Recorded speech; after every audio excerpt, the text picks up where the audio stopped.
జై శ్రీరామ్. నమస్కారం అండి. 2025 సంవత్సరం ద్వాదశ రాశి వాళ్ళ ఫలితాలు ఎలా ఉన్నాయో తెలుసుకుందాం. ముఖ్యంగా ఈ సంవత్సర ఫలితాలు అనేవి మనం ఎలా తెలుసుకుంటాము అంటే దీర్ఘకాలిక గ్రహ సంచారం చేసే గ్రహాల వల్ల మనం తెలుసుకుంటాం. దీర్ఘకాలిక అంటే సంవత్సరం పొడవుగా ఒకే రాశిలో ఉంటూ సంచారం చేయబోతున్న ఆ గ్రహాల నుంచి మనము ఎలాంటి ఫలితాలు వస్తాయో మనము తెలుసుకుంటున్నాం.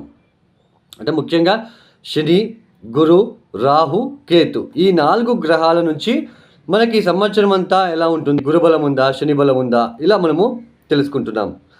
అంటే శని 2.5 సంవత్సరాలు తీసుకుంటాడు ఒక రాశి నుంచి ఇంకొక రాశికి మారడానికి. గురువు గారు ఒక రాశి నుంచి ఇంకొక రాశికి మారడానికి 1 సంవత్సరం పాటు తీసుకుంటున్నారు. రాహు కేతులు ఇద్దరు కూడా ఒక రాశి నుంచి ఇంకొక రాశికి మారడానికి 18 మాసాలు తీసుకుంటున్నారు.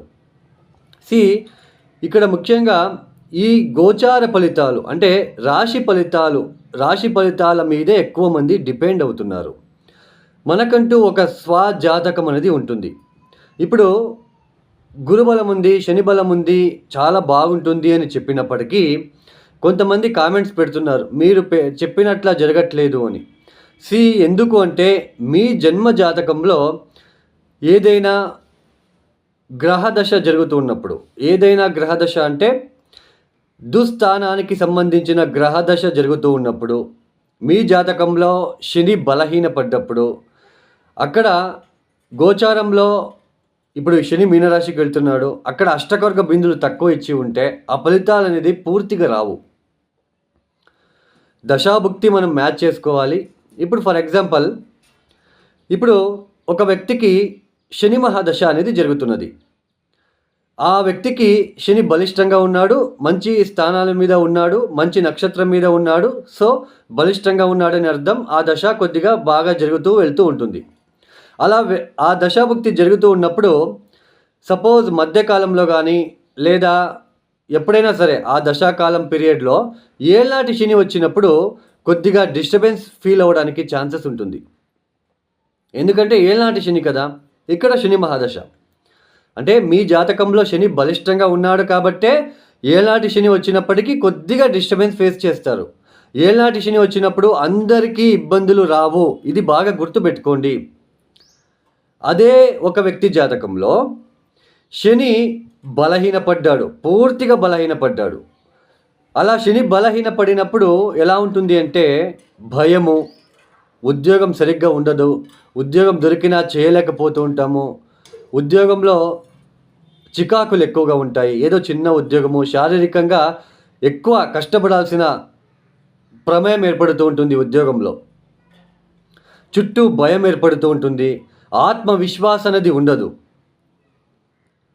ప్రతి విషయంలో ఆటంకాలు, సమాజంలో మనకి అవమానాలు జరుగుతూ ఉంటాయి శని బలహీనపడ్డప్పుడు. అలాంటి సిచ్యుయేషన్, అలాంటి జాతకుడు బలహీనపడిన ఒక శని మహాదశ జరుగుతూ ఉన్నప్పుడు ఏళ్ళనాటి శని వచ్చింది అంటే పూర్తిగా చాలా కష్టాలు వచ్చేస్తూ ఉంటాయి. అంటే మీ జాతకంలో శని బలిష్టంగా ఉన్నప్పుడు ఏళ్ళనాటి శని వస్తే ఏదో కొద్దిపాటు ఇబ్బందులు వస్తాయి. మీ జాతకంలో శని బలహీనపడినప్పుడు, ఆ దశ జరుగుతున్నప్పుడు, ఆ సమయంలోనే ఏళ్ళనాటి శని వచ్చింది అంటే పూర్తిగా డిస్టర్బెన్స్, చాలా ఇబ్బందులు. ఇలా అండి అష్టకర్గ బిందువులు.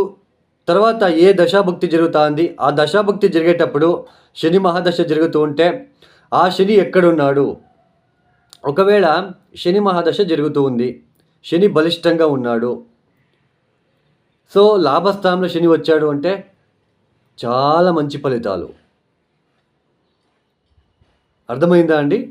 ఒకవేళ ఒక వ్యక్తి జాతకంలో శని బలహీనపడ్డాడు, శని మహాదశ జరుగుతూ ఉంటుంది, ఉద్యోగం లేక ఏ చిన్న ఉద్యోగం చేస్తూ కష్టపడుతూ చాలా మానసికంగా, శారీరకంగా ఆత్మవిశ్వాసం లేకుండా ఇబ్బందులు పడుతూ ఉంటాడు. అలాంటి సమయంలో అలాంటి వ్యక్తి జాతకంలో ఉన్న శని మహాదశ జరిగేటప్పుడు లాభస్థానంలో శని వచ్చి, ఆ లాభస్థానంలో గోచారంలో శని వచ్చి అక్కడ గనక అష్టకర్గ బిందులు ఏ 4, 5, 6 ఇచ్చి ఉంటే ఈవెన్ ఇక్కడ మీ జాతకంలో శని బలహీనపడి శని మహాదశ జరిగి మిమ్మల్ని ఇబ్బంది పెట్టినప్పటికీ ఈ లాభస్థానంలో గోచరంలో శని వచ్చినప్పుడు మిమ్మల్ని గ్రాడ్యువల్లీ రైజ్ అయిపోతారు. మంచి ఉద్యోగం దొరుకుతుంది ఆ సమయంలో. ఇది అండి, ఇలా మనం చూసుకోవాలి. ఇది మీకు అర్థమైందని భావిస్తున్నాను. మీరు అర్థం చేసుకోవాలి అనే ఉద్దేశంతోనే ఇది చెప్పడం జరిగింది. తర్వాత చాలామంది ఏళ్ళనాటి శని, అష్టమ శని, పంచమ శని, చతుర్థ శని జరిగేటప్పుడు శనిదేవుడి దగ్గరికి వెళ్ళి కొన్ని దీపాలు పెట్టి వస్తూ ఉంటారు. సో అలా మనకి ఎక్కువ శని ఇంపాక్ట్, శని నెగిటివ్ ఇన్ఫ్లుయెన్స్ జరిగేటప్పుడు కాలభైరవేశ్వరుని పూజించాలి. కాలభైరవేశ్వరుని ఎక్కువ తలుచుకోవాలి. కాలభైరవేశ్వరుడు టెంపుల్కి ఎక్కువ వెళ్ళాలి. కాలభైరవేశ్వరుడికి బూడిద గుమ్మడికాయ దీపాన్ని పెట్టాలి. నీలమణి వేసుకోవడము ఇవన్నీ అవాయిడ్ చేయాలి. ఏళ్ళనాటి శని, పంచమ శని, అష్టమ శని, చతుర్థ శని జరిగేటప్పుడు ఇబ్బంది పెట్టడానికి వచ్చి ఉంటాడు. మళ్ళా మీరు శనిదేవుడి దగ్గరికి సంబంధించిన వస్తువులని వేసుకోవడము, నీలమణి, నల్లబట్టలు వేసుకోవడము ఇవన్నీ చేయకుండా మీరు కాలభైరవేశ్వర ఆరాధన చేయాలి. అప్పుడే ఆ నెగిటివ్ ఇంపాక్ట్ తగ్గేది. సో గోచారంలో వచ్చినప్పుడు గురుబలం ఉంది, అయినా మాకు పెళ్ళి కావట్లేదండి, మీరు గురుబలం ఉంది, వివాహ యోగం అని చెప్తున్నారు, పెళ్ళి కావట్లేదు. వై? మీ జాతకంలో చెడు గ్రహాల దశ జరుగుతున్నప్పుడు, సో నెగిటివ్ ఇన్ఫ్లుయెన్స్ జరుగుతున్నప్పుడు ఇబ్బందులు ఉంటాయి. అక్కడ మీ జాతకంలో ఏ దోషాలు ఉన్నాయో వాటికి సంబంధించిన పరిహారాలు చేసుకోవాలి. చిన్న చిన్న సింపుల్ రెమెడీస్ వేళ్ళ కొద్దీ ఉన్నాయండి. చూడండి, అందరికీ హోమం వర్తించదు. అందరూ హోమం చేయించుకోగానే ఆ నెగిటివ్ ఇన్ఫ్లుయెన్స్ తగ్గదు. ఇది బాగా గుర్తుపెట్టుకోండి. జంప్ స్టోన్ వేసుకోగానే కోర్టు సంపాదిస్తాము. This is fake, this is wrong sentence. కొన్ని సింపుల్ రెమెడీస్ వేళ్ళ కొద్దీ ఉన్నాయి. ఫర్ ఎగ్జాంపుల్, చంద్రుడు అంటే ఏంటి? నీళ్లు, వాటర్. ఈ ఎండాకాలంలో వాటర్ అందించండి. లేని వాళ్ళకి వాటర్ ఇవ్వండి. ఎవరైనా వాటర్ అడిగితే కప్పులో పూర్తిగా ఇవ్వండి, అర్థం సగం ఇవ్వకుండా. సో ఇది అండి, ఇలాంటి రెమెడీస్ వేల కొద్దీ ఉన్నాయి. ఆ గ్రహము జలతత్వ రాశిలో ఉందా, అగ్నితత్వ రాశిలో ఉందా, భూతత్వ రాశిలో ఉందా, వాయుతత్వ రాశిలో ఉందా చూసుకొని మనము పరిహారాలు చేసుకుంటూ వెళ్ళాలి. సో ఇది అండి.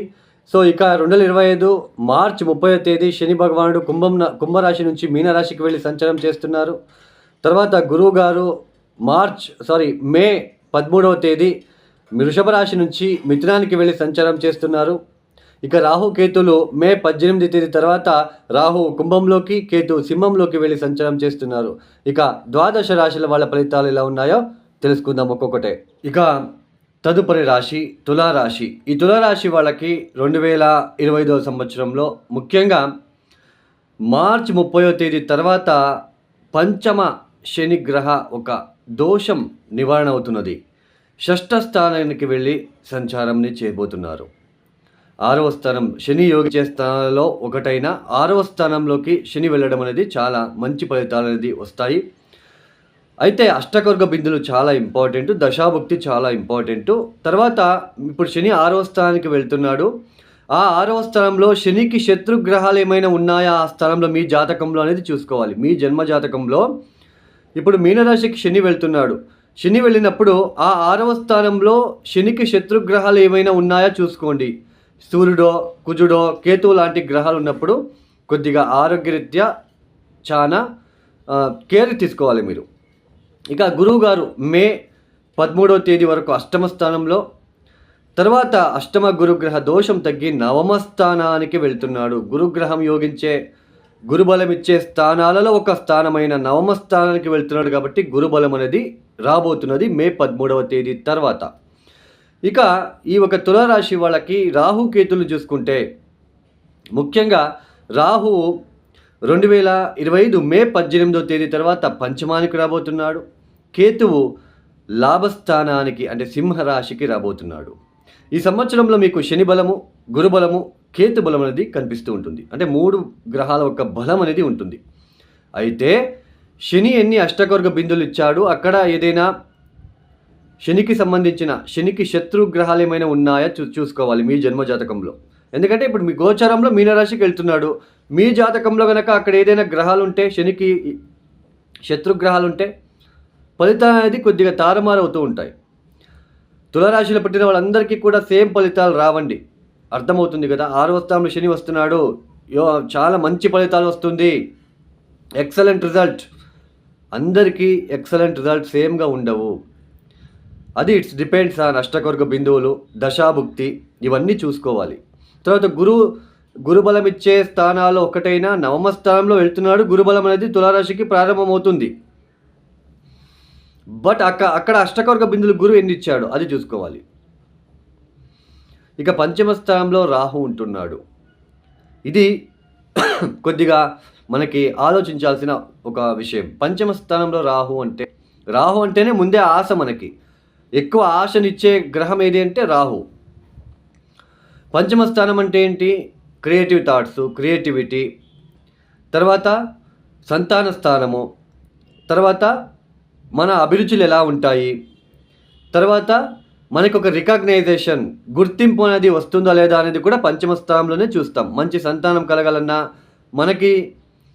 మనం చేసే చిన్న పనికి కూడా మంచి ప్రశంసలు అంటే గుర్తింపు రావాలంటే 5వ స్థానం బాగుండాలి. మన అభిరుచులు, మన టేస్ట్. ఒక వ్యక్తి జాతకంలో 5వ స్థానం బలహీనపడినప్పుడే ఆ వ్యక్తి జెలసీ మైండెడ్గా ఉంటుంది.